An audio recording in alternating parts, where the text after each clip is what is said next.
지난달에 안양에서 선교팀이 오셔서 선교를 했었죠. 그때 있었던 일입니다.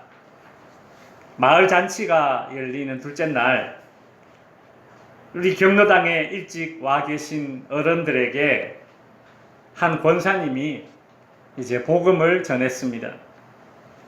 한참 그 이야기를 듣던 어떤 할머님께서는 이런 말씀을 하셨습니다. 에이, 그거 작년에 다 들었던 이야기네. 나 다 알고 있는 이야기네. 여러분, 그 할머님 진짜 예수님 알고 있을까요? 여러분, 사실 우리가 예수를 평생 믿지만 내가 예수님 다 안다라고 자신 있게 말할 수 있는 사람 여기 있습니까? 없어요. 마치 이런 거예요. 학교 들어가서 덧셈, 뺄셈, 곱셈, 나눗셈 배우고 나서 산수 시간에 시험 치니까 칠 때마다 100점씩 맞는 겁니다. 아, 나는 수학은 잘한다고 자신 있다고. 근데 이제 중학교, 고등학교 올라가서 이제 멘탈이 탈탈탈 봐야 아, 수학의 세계는 깊고 넓구나. 그렇게 되는 거죠. 그리고 우리의 복음이 얼마나 심오한지, 기독교 신앙이 얼마나 참 깊은지 우리도 간혹 그렇습니다. 모르면서 안다고 착각할 때가 있죠. 우리가 평소 안다라고 말할 때의 그 알미란 깊이가 다양합니다. 제가 나름대로 이렇게 한번 정리를 해봤습니다. 크게 4가지인데요. 아, 나 그거 안다라고 말할 때에는 첫 번째는 들어는 봤다. 들어는 봤다. 이름은 들어봤어요. 그래도 아, 나 그거 아는데? 아, 그 농약 이름 스톰프인데? 뭐 이 정도예요. 이름은 들어봤다. 그보다 좀 더 깊은 알매 경지가 무엇입니까? 어느 정도 이제 인지하고 있습니다. 그러니까 정보를 가지고 있는 거예요. 그러니까 뭐 이름 들어봤다 수준이 아니라 정보 정도는 가지고 있는 수준. 좀 더 깊은 알매 경지는 충분히 이해하고 있는 것이죠. 원리를 알고 설명할 수 있고 또 더 나아가서 내가 좀 적용까지 할 수 있는 그것이 충분히 이해하고 있다는 수준의 알미일 것입니다. 마지막 4번째로는 이것은 히브리적인 사고인데요. 그러니까 유대인들의 사고입니다. 안다라고 이야기했을 때에 우리는 어떤 지적인 작용만 생각하지만 유대인들은 안다를 2가지로 구분하고 있습니다. 지적인 작용. 또 하나는 무엇인가 하면 경험으로 아는 것입니다. 경험으로 아는 것. 경험하고 있다. 저와 여러분이 예수님을 안다라는 것은 이 4가지 중에 어디에 해당될까요? 1번, 2번, 3번, 4번 중에 찍어 보십시오. 네? 몇 번일까요? 4번입니다. 우리가 목표로 하는 것은 4번이에요. 우리가 예수님을 안다라는 것은 예수님을 경험하는 그런 수준의 알을 목표로 하는 것이죠. 경험적인 암. 우리가 예수님을 안다는 것은 경험적인 알미입니다. 특별히 나와 관련된 경험으로 예수님을 알아야 합니다. 그렇지 못하면 내가 예수님을 모르면서 예수님이 누군지 안다고 착각할 수 있습니다. 오늘 본문 아주 유명한 본문 아닙니까? 대부분의 성도님들은 예수님께서 풍랑을 잠잠케 하신 이 사건, 이 본문 설교 여러 차례 이미 들어보셨을 것입니다. 여러분도 이 본문을 알고 있을진데 어느 정도 수준으로 이 본문을 대하고 계십니까? 알고 있습니까? 예수님은 이스라엘의 중심지 예루살렘이 아니라 이스라엘의 변두리로 취급받는 갈릴리 지역에서 더 많은 시간을 보내셨고, 더 많은 가르침을 전했고, 더 많은 사람들을 만났고, 더 많은 기적을 갈릴리에서 많은 사역을 하셨습니다. 오늘 본문도 이 갈릴리 지역에서 사역할 때에 예수님께서 갈릴리 지역을 1차, 2차, 3차 나눠서 이렇게 사역을 하시는데, 오늘 본문은 예수님의 갈릴리 사역 2차 전도 사역의 끝부분에 일어난 일입니다. 그러니까 예수님을 이제 제자들이 얼마 동안 알고 지냈던 때냐 하면 약 한 1년 반 이상 예수님과 먹고 자고 동행하면서 지냈을 때에 일어난 사건이 바로 이 풍랑을 잠잠케 하신 사건이에요. 예수님께서는 이 갈릴리 호수 서편에서 동편으로 이제 배를 타고 건너가기 위해서 제자들과 함께 배에 오르셨습니다. 배에 타신 예수님은 잠이 드셨죠. 배는 그 갈릴리 호수 서쪽에서 동편으로 쫙 이 호수를 건너던 중에 광풍을 만나게 됩니다. 광풍, 미친 바람. 우리 선풍기에 보면 미풍, 약풍, 중풍, 강풍, 그 다음에 뭐예요? 광풍. 광풍은 선풍기에 없죠. 광풍, 미친 바람이라는 거예요. 여러분, 이 갈릴리 호수는 우리가 생각하는 뭐 그런 정도의 호수는 아닙니다. 우리가 갈릴리 호수라고 부르기도 하고 또 때로는 갈릴리 바다 이런 말도 들어보셨죠? 왜 바다라는 말을 쓰겠습니까? 바다라고 말할 만큼 그렇게 크다는 거예요. 일반적인 호수보다는 분명히 크게 느껴집니다. 호수의 크기도 크지만 무엇보다도 이 갈릴리 호수를 갈릴리 바다라고 부르는 이유는 이 호수에 파도가 치기 때문입니다. 마치 바다처럼 말이죠. 실제로 저는 이제 한 20년쯤 전에 그때가 6월 말 7월 초였습니다. 이 갈릴리 호수를 배를 타고 건너게 되었습니다. 배를 타고 이제 호수를 이제 예수님처럼 똑같이 서쪽에서 동쪽으로 이렇게 가로질렀어요. 가로지르는데 제가 배를 타고 가면서 배가 그렇게 빠른 배가 아니었거든요. 그냥 천천히 가는 유람선인데 근데 이 바람이 얼마나 세게 부는지 바람이 생각보다 많이 부는지 우리 여행 가면 다 모자를 쓰고 있잖아요. 이 모자가 막 뒤로 날아가가지고 이 모자를 다 벗고 배를 타야 될 상황이었습니다.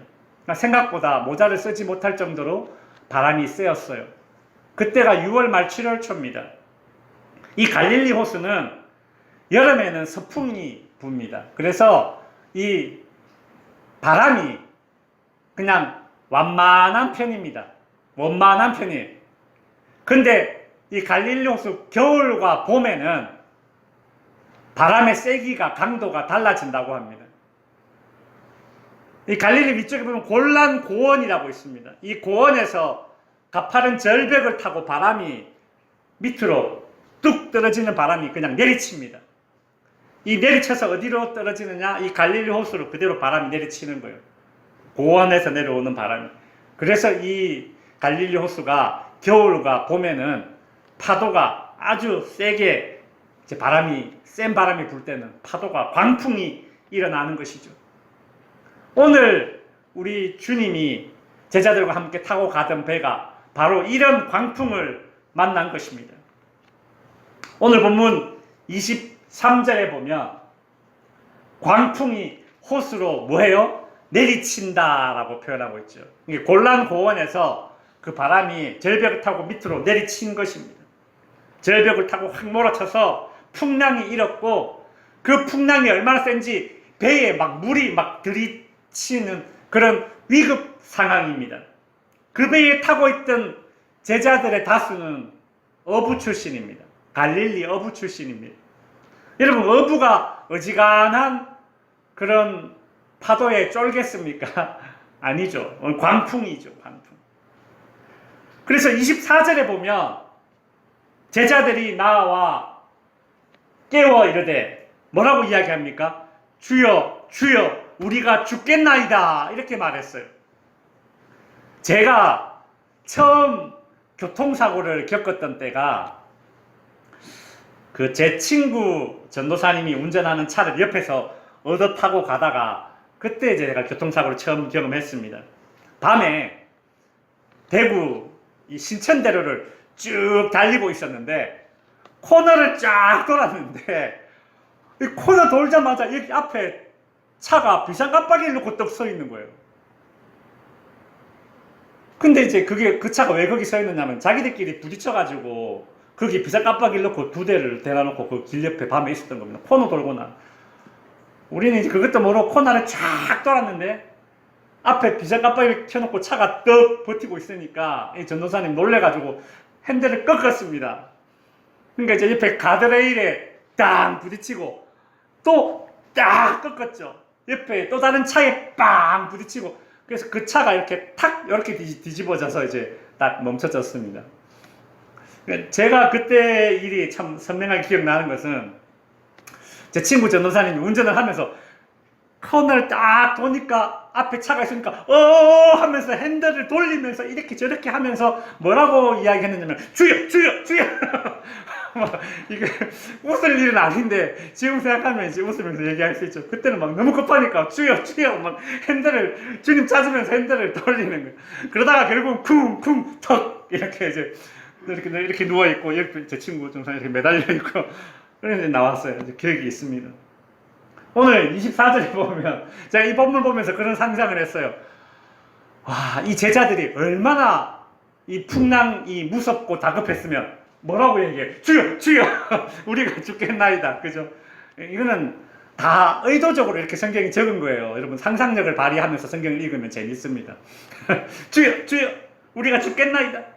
얼마나 정말 이 긴급하고 간절하게 예수님을 찾았는지 이해가 되죠. 그죠? 생명의 위협을 느끼는 말 그대로 죽을 지경입니다. 그때 예수님께서 잠에서 깨십니다. 그래서 뭐 어떻게 하십니까? 바람과 물결을 꾸짖으시니 이에 그쳐 잔잔하여지더라. 이 누가복음을 기록한 이 누가는 예수님께서 병을 고칠 때에도 꾸짖었다 이렇게 기록을 해놓았고 귀신을 내쫓을 때도 꾸짖었다. 귀신을 내쫓을 때 꾸짖었다라는 거는 좀 이렇게 우리가 이해가 되기 쉬운데 병을 고칠 때도 꾸짖었다. 그리고 오늘 본문에서 바람과 물결을 꾸짖으시니 바람과 물결이 이에 그쳤다. 이렇게 기록하고 있습니다. 꾸짖었다라는 것을 제가 설명하려고 하는 것은 아닙니다. 누가복음만 그렇게 독특한 견해를 가지고 있다라는 것이죠. 이 유명한 사건이 오늘 우리에게 주는 교훈이 무엇인가? 여러분 다 알고 있는 사건 아닙니까? 오늘 우리에게 주는 교훈은 무엇인가? 오늘 이 25절에 보시면 우리에게 주는 두 가지 질문이 곧 우리에게 주는 우리가 깨닫기를 원하는 이 본문을 통해서 알기를 원하는 교훈이 될 것입니다. 두 가지 질문에 대한 답을 우리는 찾아야 돼요. 예수님 제자들에게 이르시되 예수님께서 제자들에게 하시는 말씀입니다. 너희의 믿음이 어디에 있느냐라는 것이 첫 번째 질문이고 그들이 서로 두려워하고 놀랍게 서로 말하되 그가 누구이기에 바람과 물이 명함에 순종하는가? 이것이 제자들이 서로 던졌던 질문입니다. 첫 번째 질문, 너희 믿음이 어디에 있느냐는 다음 주에 살펴보기로 하고요. 오늘은 두 번째 질문 먼저 보도록 하죠. 그가 누구이기에 바람과 물이 명함에 순종하는가? 여러분, 이게 제자들이 예수님에게 한 말입니다. 자기들끼리 한 말이에요. 누구를 가리키면서? 예수님을 가리키면서. 아니, 예수님을 따라다녔잖아요. 안 그래요? 자기 모든 생업을 포기하고 따라다녔어요. 근데 누군지 모르고 따라갔다라는 거예요. 제대로 알지 모르고 따라갔다라는 거죠. 여러분, 저는 이런 생각을 해봤습니다. 제자들이 예수님을 따라다닌 지 1년 반이 지났습니다. 1년 반 동안 먹고 자고 동거동락을 했어요. 근데 지금 이 풍랑 사건을 통해서 자기들끼리 던지는 질문이 무엇인가 하면 예수님이 누군가? 예수님이 누군가? 누가는 이것을 의도적으로 이렇게 기록했어요. 오늘 우리가 이걸 알아야 됩니다. 이 질문에 대한 답을 찾는 것이 제자들에게 중요하고 곧 우리들에게도 중요합니다. 제자들이 예수님을 따라다닌 1년 반 동안 예수님은 어떤 일들을 하셨을까요? 그동안 제자들은 예수님 옆에서 예수님이 일으키는 수많은 기적들을 눈으로 직접 목도한 사람들입니다. 제자들은 정말 인생의 다양한 위기에 빠진 사람들을 기적을 일으켜서 건져내시는 그 주님을 옆에서 직접 목격한 사람들입니다. 잔치가 열렸는데 포도주가 없어요. 음식이 떨어졌어요. 손님들은 잔뜩 있는데 잔치집에 음식이 없어요. 제일 중요한 포도주가 떨어졌답니다. 그때 예수님이 물로 포도주를 만들죠. 중풍병자, 38년 된 오래된 그 불치병 환자, 나병 환자, 그 당시에 도저히 고칠 수 없다. 심지어 하나님께 저주받은 병이 나병이다. 뭐 이 정도로 유대인들조차도 정말 심각하게 여겼던 이 질병, 이 중한 질병에 걸려서 인생의 위기에 빠진 그 사람을 고쳐주는 것을 제자들은 다 봤습니다. 옆에서. 심지어 나인성이라는 곳에 가서는 그곳에 과부가 아들 한 명 있었는데, 어린 아들 한 명 있었는데 그 아들이 죽었어요. 불쌍해. 근데 예수님께서 그 죽은 과부의 아들을 살리셨어요. 여러분, 그 자리에 제자들이 옆에 있었다고요. 모든 인간들이 한 번쯤은 겪어야 되는 피할 수 없는 최대의 위기인 이 사망을 이겨내신 예수님을 옆에서 지켜보았습니다. 이 외에도 제가 언급하지 않은 수많은 기적들의 현장에 이 제자들이 있었습니다. 그런데도 제자들은 지금 왜 이런 질문을 던집니까? 그가 누구기에? 아직 예수님이 누군지 제대로 몰랐다는 것입니다. 왜 제자들은 수많은 기적과 놀라움의 현장에 있었지만 왜 예수님이 누군지 제대로 몰랐을까요? 아니요. 모르면서 안다고 착각했을까요? 이게 더 정확한 표현일 것입니다. 자기들은 아니까 따라다녔지 않았겠어요? 그죠? 내가 저 예수의 제자다라고 적어도 옆에 사람들에게 말하고, 그죠? 자기 딴에는 안다고 착각하면서 따라다녔던 것입니다. 왜 그랬을까요? 왜 제자들은 모르면서 안다고 착각했을까요? 그 이유는 지난 1년 반 동안 예수님이 수많은 위험과 위기에서 기적을 일으켜 사람들을 도와주는 것을 옆에서 지켜봤지만 그 사람들의 위험과 위기였기 때문입니다. 이해되세요? 자기에게 처한 위험과 인생의 위험과 위기에서 만난 예수님이 아니기 때문에 늘 제3자의 자리에 있었기 때문에 예수님을 제대로 몰랐던 거예요. 내가 예수님을 제대로 알고 있나? 그렇게 진중한 질문을 던져보지 못했던 겁니다.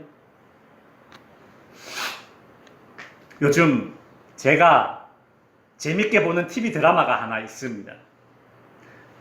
혹시 보실란지 모르겠는데 그 굿 파트너라는 드라마를 요즘 제가 보고 있습니다. 여주인공은 아주 그 유능한 이혼 전문 변호사입니다. 근데 이혼 전문 변호사다 보니까 이혼하는 사람들을 수없이 만나겠죠. 그리고 그 이혼의 위기에 있는 사람들에게 이렇게 해라 저렇게 해라 조언을 해줍니다. 여러분, 이혼이라는 인생의 위기를 만났을 때에는 이렇게 대응해야 합니다. 방송에 나와서 이렇게 강연을 할 정도로 아주 유능한 변호사입니다. 이성적으로 판단하십시오. 그리고 그 말처럼 이 여 변호사는 좀 아주 차갑고 냉정하게 이혼 사건의 변호를 진행해 나갑니다. 이 변호사는 스스로 이렇게 말합니다. 대한민국에서 나보다 이혼에 대해서 잘 아는 사람은 없을걸? 그러던 중에 그 변호사 여주인공 남편이 외도를 하게 됩니다. 심지어 그 외도 대상이 누구냐면 자기 부하 직원이에요. 이 변호사, 여 변호사 주인공 회사의 부하 직원과 외도를 하게 된 것을 이제 알게 된 거죠. 결국 그녀는 남편과 이혼을 이제 결심하고 이혼 소송을 진행하게 됩니다. 근데 남편과 이혼 소송을 진행하면서 자신이 동시에 이혼 변호사다 보니까 또 다른 사람의 이혼 소송을 또 맡아서 또 변호를 해야 되는 거예요. 그러면서 이 여주인공 변호사가 조금씩 달라지기 시작합니다.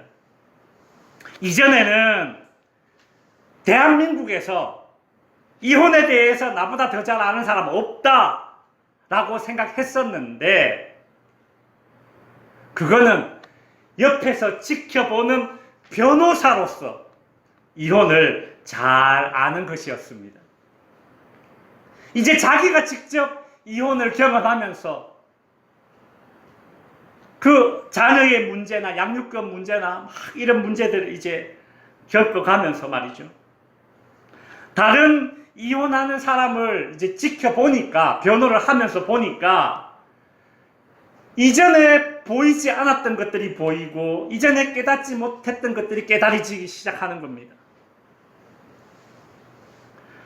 늘 다른 사람의 인생의 위기로만 인생을 대하다가 자기 인생의 위기로 인생을 딱 경험해 보니까 이전에 내가 알고 있다라고 생각했던 것은 사실 아는 게 아니라 뭐다? 안다고 착각했던 것들이구나. 이걸 알아가면서 사람이 변하게 돼요. 진짜 알면 변하게 되는구나. 진짜 알면 사람이 변해요. 그래서 예전에는 그 이혼해서 힘들어하는 사람 보고 냉정하세요. 이성적으로 생각하세요. 막 이런 차가운 말만 하다가 이제 변해서 어떤 말 하느냐면 조금만 참으세요. 견뎌보세요. 그 사람과 이제 공감을 하면서 어떤 조언의 말들을 하기 시작합니다. 변해가는 거죠. 오늘 이 본문에 나오는 풍랑을 만난 제자들이 딱 그렇습니다. 1년 반 동안 다른 사람의 위기에서 예수님께서 어떻게 기적을 일으켜서 벗어나게 하는가 그것만 지켜보았으나 그것으로는 예수님이 누구인가 제대로 알지 못하는 거예요. 제대로 예수님이 누구인가 깊은 질문조차 해보지 않았다라는 거예요. 성도 여러분, 우리는 어떻습니까? 우리는 마음을 담지 못하는 형식적인 예배를 드리고 가끔 그렇게 뭐 이렇게 늘 하던 것이니까 형식적인 예배를 빠짐없이 늘 드리기 때문에 어쨌든 예배를 드리기 때문에 예배 자리에 내가 앉아있기 때문에 나는 예수님을 안다라고 그렇게 착각하게 만들고 있지는 않을까? 교회 다닌 지 오래된 그런 신앙의 횟수가 나의 신앙의 교회 다닌 이 오랜 횟수가 내가 예수님을 모르면서 예수님 안다고 착각하게 만들진 않을까? 참 귀한 줄 모르고 사명감이 결여된 직분만 받고 있다면 사명감 없는 이 직분이 혹시 나로 하여금 내가 예수님을 제대로 알지 못하면서 예수님을 알고 있다고 그렇게 만들진 않을까?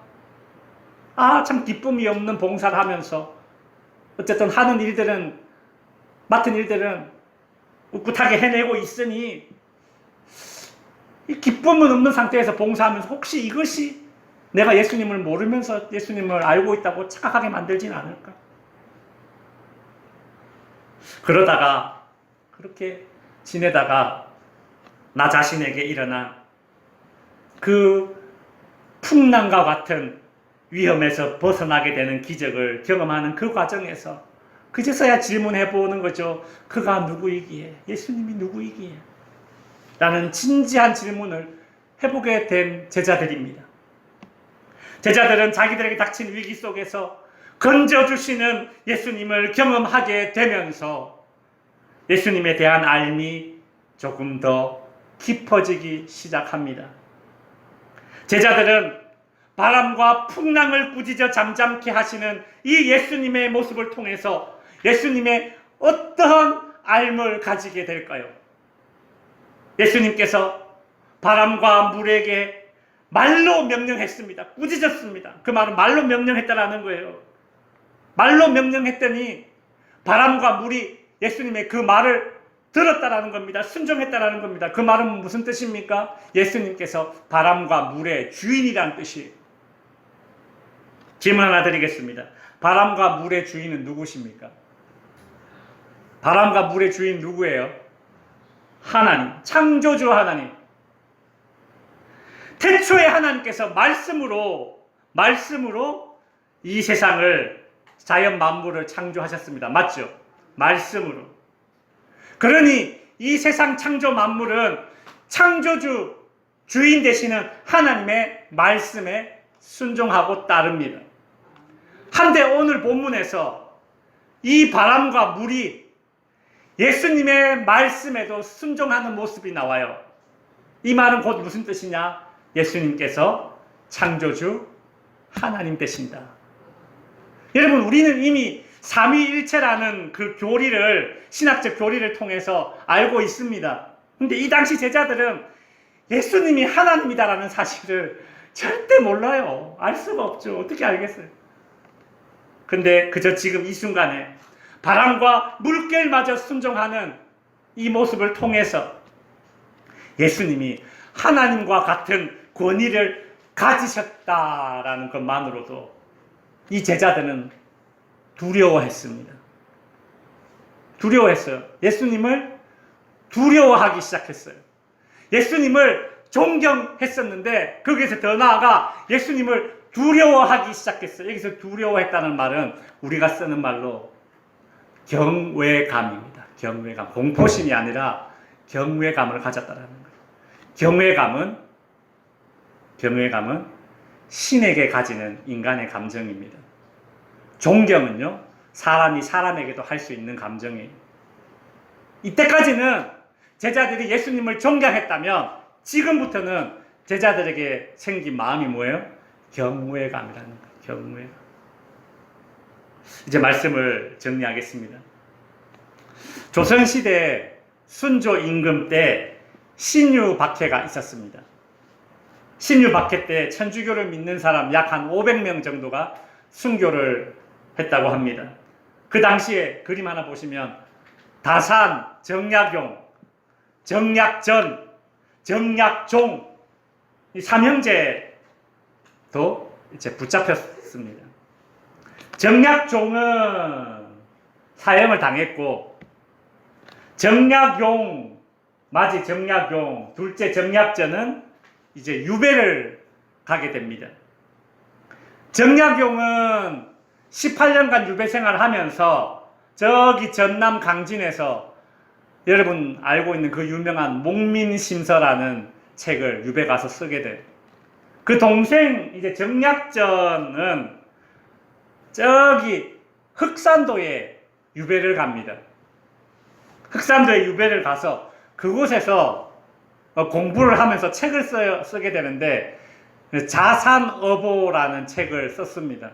이 자산어보라는 책은 서해안, 남해안 일부 지역에 나는 그 어류, 그 다음 뭐 이런 뭐라 그러죠?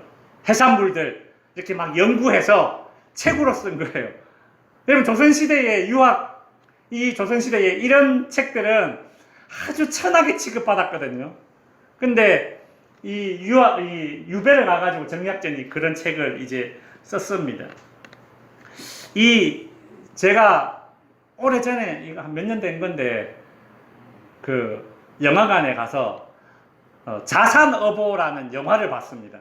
그러니까 이 정약전이 유배 가서 그 자산어보라는 책을 쓰게 되는 그런 과정들을 이제 드라마화해서, 극화해서 만든 영화예요.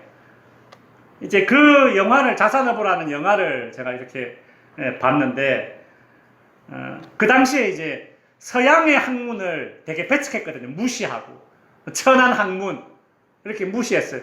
근데 이 정약전이 이런 말을 합니다. 서양의 학문은 성리학의 벗이다. 이런 말을 해요. 극중에서. 그리고 이렇게 이야기해요. 벗을 깊이 알수록 내가 깊어지는 법이다. 이런 말을 해요. 벗을 깊이 알수록, 그러니까 상대방 벗 친구를 깊이 알수록 내가 깊어지는 것이다. 이런 말을 해요. 상대방을 깊이 알수록 내가 깊어지는 것이다. 저는 그 영화, 그 얘기 들으면서 정말 많은 생각을 했습니다. 딱 오늘 본문에 제가 하고 싶은 말인 거예요. 뭐냐 하면, 예수님이 누구신가? 예수님이 누구신가? 예수님을 깊이 알면 알수록 신앙이 깊어진다는 것입니다. 신앙이 깊어진다. 여러분 동의하십니까? 여러분, 우리의 신앙 여정은 일평생 예수님을 더 깊이 알아가는 여정이 우리의 신앙 여정이에요. 안 그렇습니까? 그렇죠? 여러분, 주님을 알아가되 한 주 한 주, 하루하루, 올해보다 내년, 그죠? 더 깊이 알아가야 됩니다. 제자들은 다른 사람이 겪는 인생의 풍랑, 즉 곤란한 문제, 질병, 죽음과 같은 위기를 그저 제3자의 입장에서 바라볼 때 예수님이 깊이 알지 못했다고 말씀드렸죠. 그것으로는 예수님이 누군지 깊이 알지 못했습니다. 그러다가 오히려 자기들이 타고 가고 있는 배가 풍랑을 만났을 때에, 자기 인생의 풍랑을 만났을 때에, 위기에 직면했을 때에 그 위기 가운데 구원받고 주님에 대한 알매 깊이가 더 깊어지게 되었습니다. 여러분, 고로 우리가 주님을 깊이 알아가는 과정은 어디에선가? 내 인생의 풍랑을 만났을 때, 내 신앙의 깊이가 더 깊어지는 순간이 어디인가? 내 인생의 풍랑을 만났을 때입니다. 그렇지 않습니까? 사람들은 인생의 풍랑을 싫어하여 모두가 피하고 싶어 하지만, 그 인생의 풍랑은 우리 인생에서 온전히 마이너스다라고 생각하지만 그렇지 않아요. 인생의 풍랑이 우리 인생에 가져다주는 플러스 요소가 있다는 것이죠. 그 풍랑 속에서 오히려 주님이 어떤 분이신지 더 깊이 알 수 있게 된 것입니다. 그러니 성도 여러분, 혹 여러분의 인생 가운데 풍랑이 닥쳤을 때에, 내가 주님을 더 깊이 알아갈 수 있는 그 순간이 되었구나. 그 순간이 되었구나. 여러분이 주님을 더 깊이 알수록 여러분의 신앙이 더 깊어질 것입니다. 여러분, 어떤 인생의 풍랑을 겪게 되더라도 믿음을 굳게 붙드십시오. 굳게 붙드십시오. 힘을 내세요. 힘을 내세요. 주님이 손잡고 계시잖아요. 주님이 나와 함께함을 믿는다면 어떤 풍랑도 이길 수 있잖아요. 주님께서 그 풍랑을 통해서 우리가 주님을 더 깊이 알 수 있도록 인도해 주실 것입니다.